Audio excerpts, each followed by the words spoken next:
दोस्तों जनमंच पे एक बार फिर से आपका स्वागत है। और लघु सचिवालय के सामने लगातार आशा वर्करों की हड़ताल चली हुई है। आशा वर्कर अलग अलग सांसदों के, मंत्रियों के घरों पे भी जा रही पूरे हरियाणा के अंदर, लेकिन हमने ये दिखाया कि जिसके घर पे भी जाती है, चाहे वो जोगीराम सियाग है, चाहे यहाँ से आदमपुर से भव्य बिश्नोई एमएलए है, या गंगवा जो रणबीर गंगवा है डिप्टी स्पीकर भी है, उसके घर पे भी गई है, वो नहीं मिली है।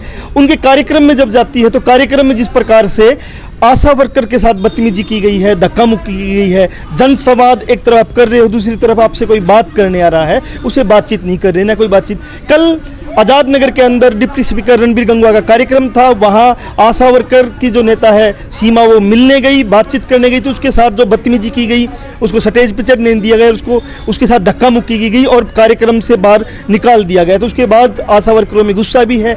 सीमा से एक बार जानेंगे पूरा मामला। और हम ये भी बता देते हैं कि जब हमने इस जनमंच की तरफ से रणबीर गंगवा से सवाल पूछा आशा वर्कर के बारे में, सर आशा वर्कर आपके कार्यक्रम में आए थे, सर आशा वर्कर आपके कार्यक्रम में आए थे, सर आशा वर्कर लगातार आपसे मिलने क्या बात सुन के उसके विचार करेंगे।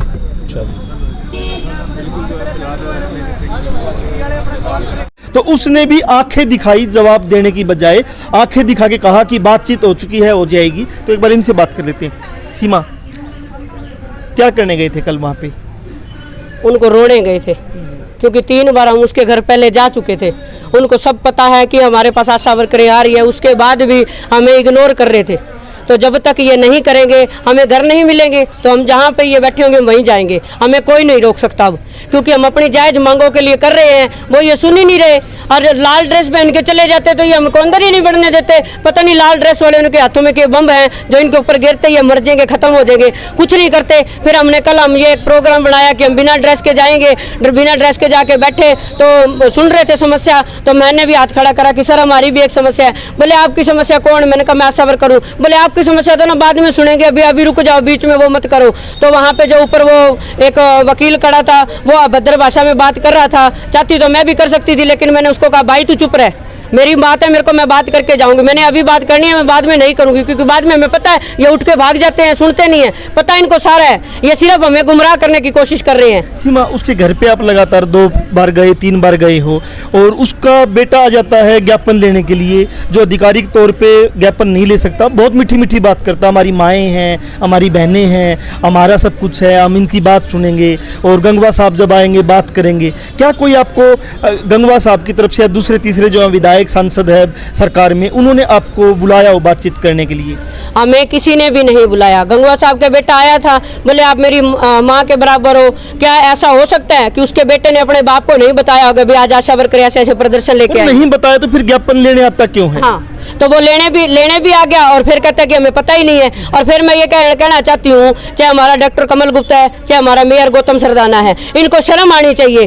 चाहे तुम उस नाते ना आओ, कम से कम भाईचारे के नाते से तो तुम आ सकते हो कि तुम 40 दिन से यहाँ बैठी हो, भाई तुम्हारी क्या मांग है, मैं मांग पत्र दो, हम आगे बात करेंगे। ये तो कोई बात ही नहीं करते, और फिर आंखें दिखाते हैं, बोले हम बात नहीं सुनते, ये नहीं करते। फिर मैं कल बोलने लगी तो मेरे साथ धक्का मुक्की, पुलिस वाले ने, जेंट्स ने भी, लेडीज ने भी धक्का मुक्की करी, लेकिन मैं भी अड़ी रही। मैं कहा नहीं जाएंगे, अगर तुम घर पे नहीं मिलोगे, चाहे कोई भी हमारा मंत्री है, अगर घर पे नहीं मिलोगे, जहां तुम्हारा प्रोग्राम होगा मैं वहां के हम हंगामा करेंगे, अगर जब तक हमारी बात नहीं मानोगे। तो आपका जहां धरना चला हुआ है, पिछले लंबे टाइम से धरना चला हुआ है, इसके सामने सेक्टर 15 है, और सेक्टर 15 में जैसे ही घुसेंगे, भव्य बिश्नोई आदमपुर से विधायक है, उसकी कोठी है, उसके पास में जोगीराम सियाग की कोठी है, और पीछे सांसद बृजेंद्र सिंह की कोठी है। और आप यहाँ जो भाषण देते हो, इस लाउड स्पीकर की आवाज़ कहीं ना कहीं वहाँ सुनती भी होगी। क्या कारण उनके कान बंद है? इनके तो मुंह पर आंखें पर पट्टियां बंधी हुई है। इनने तो सोचा था कि मलाई खा लिया और फिर बुला लेंगे, वोटा का दिन आओगे, फिर मीठी मीठी चौपड़ी बात करेंगे। देना तो कि मैं है कौन ना, छोटी छोटी बात करेंगे, फिर वोट मांग लेंगे। अगर तुमने वोट चाहिए है तो हमारा करो, नुन तो में तो लागू, उसके बाद में सोचांगे हमें। पहली बात तो यह है, क्योंकि अगर आपने समय से हमारी बात नहीं सुनी तो जो आप ये हमारे लगे गुस्ताखी करने लग रहे हो ना कि मेरी आगे बात कौन पहचान लग रही।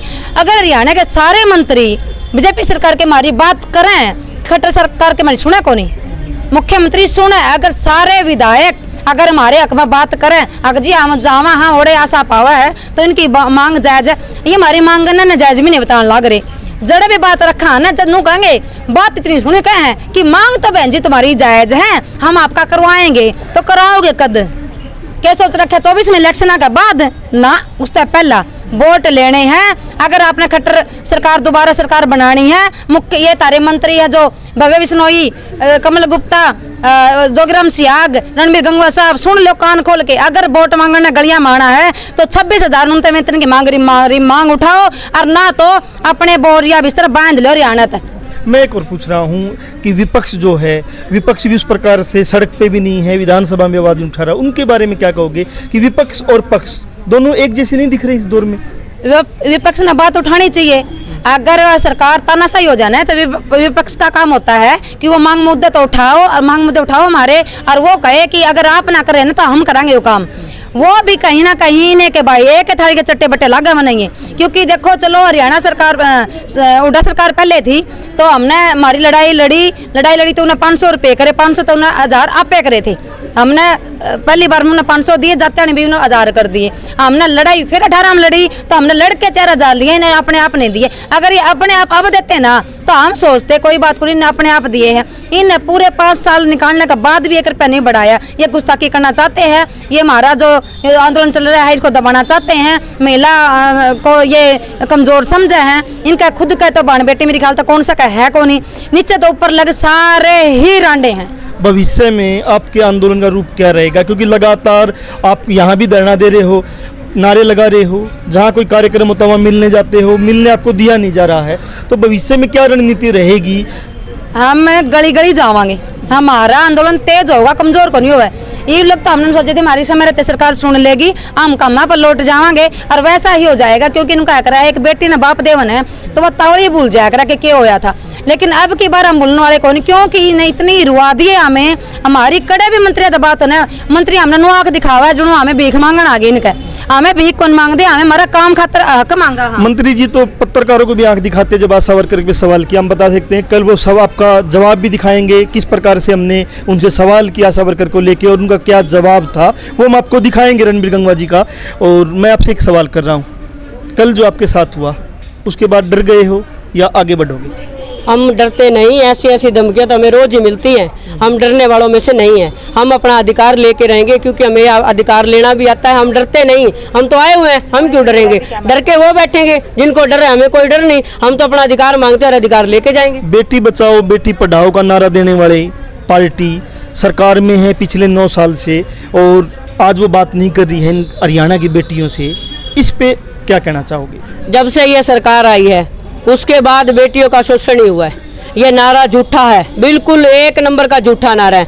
देख लो, इनके बाद आने के बाद दंगे बढ़े हैं, लड़कियों की इज्जतें लूटी गई हैं, औरतों पे इतने अत्याचार हो रहे हैं। कहाँ से कह रही है बेटी बचाओ बेटी पढ़ाओ? ये नारा इनका झूठा है। पहला नंबर तो बीजेपी सरकार ही झूठी है, ये तो वादे करके मुकरने वाली सरकार है। और हम अब डरेंगे नहीं और अपना आंदोलन और भी तेज करेंगे। तो हम बताना चाहते हैं जो जनप्रतिनिधि होता है, जब जनता में वोट मांगने जाता है तो वो फिर वो बर्तन मांज के भी वहाँ दिखाता है। वो कहेगा कि रात को खाट पे भी मैं सो के दिखाएगा, पाखंड करेगा। और ये बीजेपी के लोगों ने भी पाखंड किए हैं, खूब पाखंड इन्होंने किए हैं, इन्होंने अर्धनंगों के प्रदर्शन भी किए हैं। लेकिन जब आज ये सत्ता में हैं, लोग इनसे बातचीत करने जा रहे हैं, तो इनका जो रवैया है ये रवैया एक तानाशाही रवैया। और गंगवा साहब को कहना चाहते हैं पत्रकारों के सवालों का जवाब देना पड़ेगा, और जो जनता है जनता का भी जवाब देना पड़ेगा। जनता में तो जाना ही पड़ेगा, क्योंकि चुनाव लड़ना है तो जनता में जाना पड़ेगा। ये राजशाही नहीं है अब आपके बाद बेटा नेता बन जाएगा,